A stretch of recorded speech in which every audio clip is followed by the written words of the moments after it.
Welcome back to the vlog. My name is Henry if you're new here. I'm a fourth year medical student at McGill University, and this is really the last 2-3 weeks of medical school. I'm about to write my LMCCs. We already had the CARMS match. Everything went really well.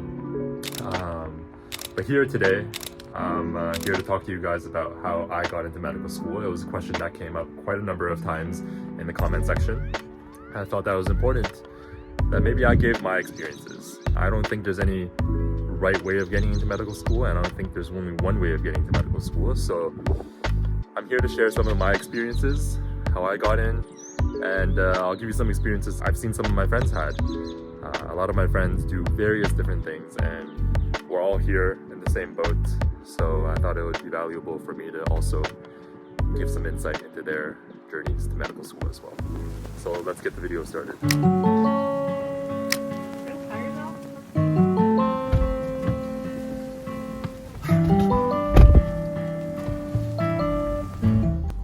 As you can probably already tell, I'm back in Toronto. I'm spending time with the family, my sister, my grandma. I'm getting lunch with them today. But in the meantime, whenever I have some downtime, I'll give you the 5 pieces of advice that I have for getting into medical school. Okay, so the first piece of advice that I would like to share with everyone is to know that you really want to do medicine and pursue the medical specialty.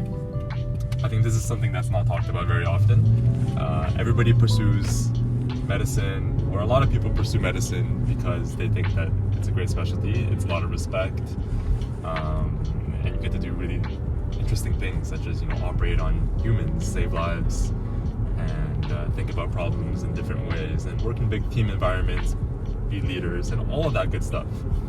But you have to be true to yourself and wonder, is this really something that you want to pursue for the rest of your life? Is working in a hospital something that you enjoy?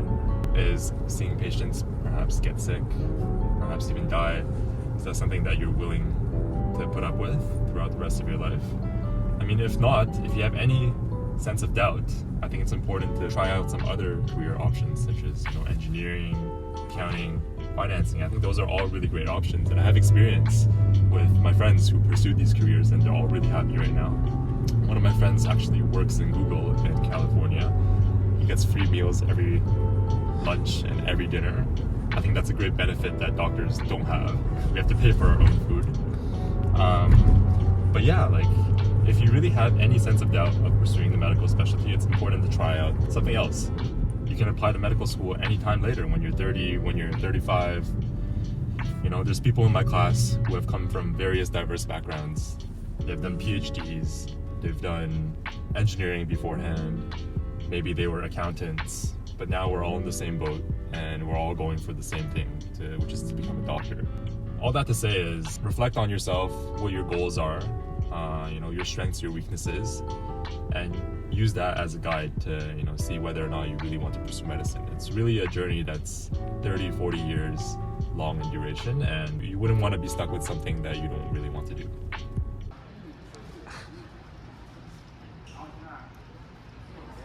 Alright, just finished lunch. Now we're up to our second destination of the day.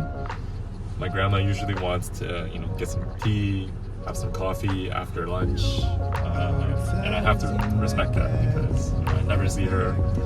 I'll play back in Toronto for maybe a weekend at a time. So whatever she wants, I gotta satisfy her. So now we're headed to Starbucks on Main Street, Unionville.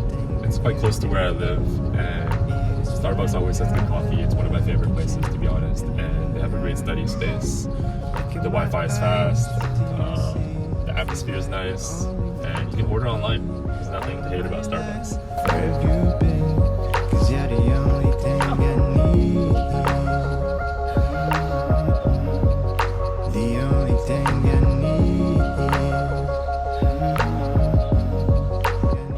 The second piece of advice I have to give to you guys is to be a good student. Being a good student means many different things. One of those things is getting a good GPA. Now, GPA is a permanent record of your academic performance.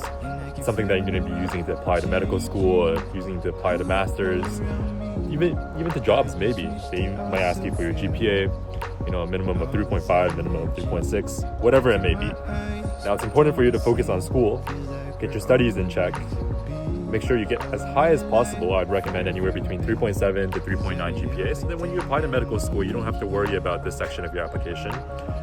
It's done, it's good, and just focus on your hobbies, focus on your extracurriculars, your research, and all those other things that matter in the application.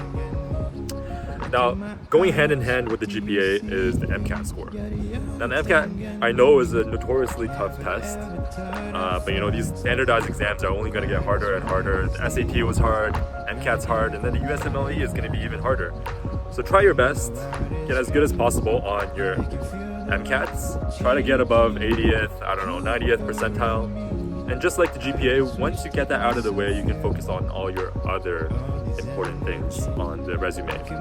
So those are the two things that you should do for the second piece of advice that I have to give to you. Moving on, I'm gonna go to Starbucks now.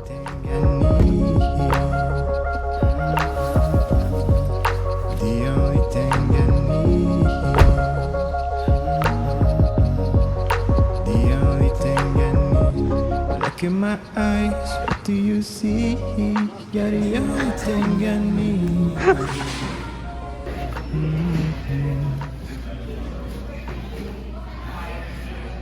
Alright, let's order some Starbucks. What the lucky guy, what the lucky guy, what the lucky guy, what the lucky guy. Now that I got my coffee, let's move on to the third piece of advice that I have for you. It's extraordinarily windy today, but bear with me.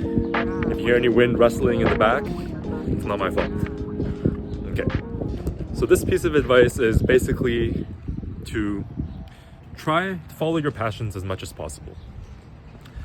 Understand what your strengths, what your weaknesses are, and do things that you enjoy. And not to fit the cookie cutter mold that the normal medical student might try to fit into. Like doing a lot of research, volunteering at a hospital, volunteering at a food bank, trying to start some club at your university, all those cookie cutter things. I think some of these do have tremendous value, but only if you really enjoy doing those things. Because in the end, I feel like undergrad, high school, when you're young, it's a great time to explore. You have the flexibility to do whatever you want to do, things that you enjoy. Don't force it, but try to make the most out of those experiences.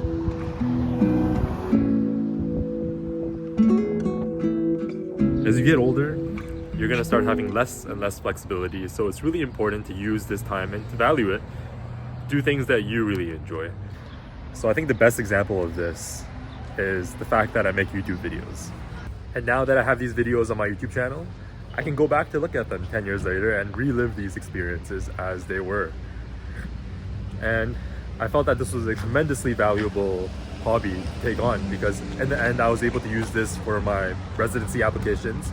I picked up a new skill in video editing and photo editing, and I was able to help make some videos in plastic surgery. And in the future, I hope to make more educational videos using this skill. So that is to say that whatever hobby you end up doing, or whatever extracurricular you end up pursuing out of your pure personal enjoyment, will one day have a use. You just don't know when, but it will have a use one day. So continue to do the things that you enjoy and that you want to pursue, and not do the things that are just the cookie cutter formulas for getting into medical school, because there's no such thing. Now, you probably didn't know this about me, but back in high school, I used to be on the curling team. I didn't have any proper gear, I didn't have any proper training or anything. I just wanted to try something new. And I thought it was really fun. Me and my best friend ended up joining the team, competed with some other schools. We definitely didn't win any prizes here, but it was a great time. I got to learn a new skill, and hopefully in the future I'll get to do it again. This building was built in the last 2-3 years. It was never here when I was a high school student, but Markham is really growing fast. Now, the fourth piece of advice I have to offer you is to find yourself a really great mentor.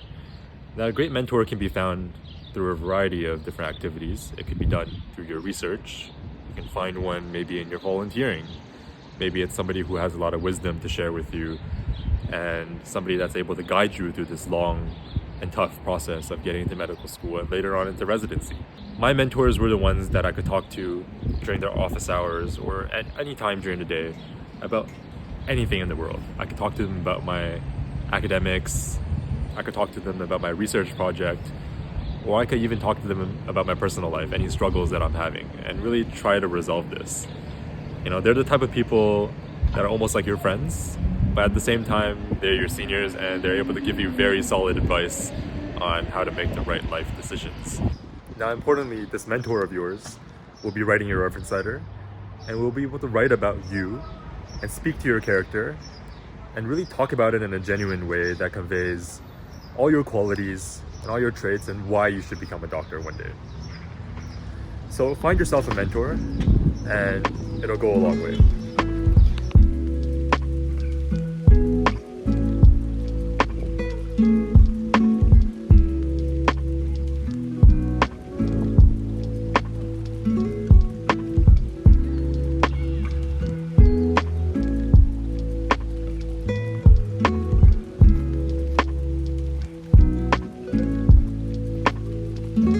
So the last piece of advice I have for you is to keep on trying and not to give up.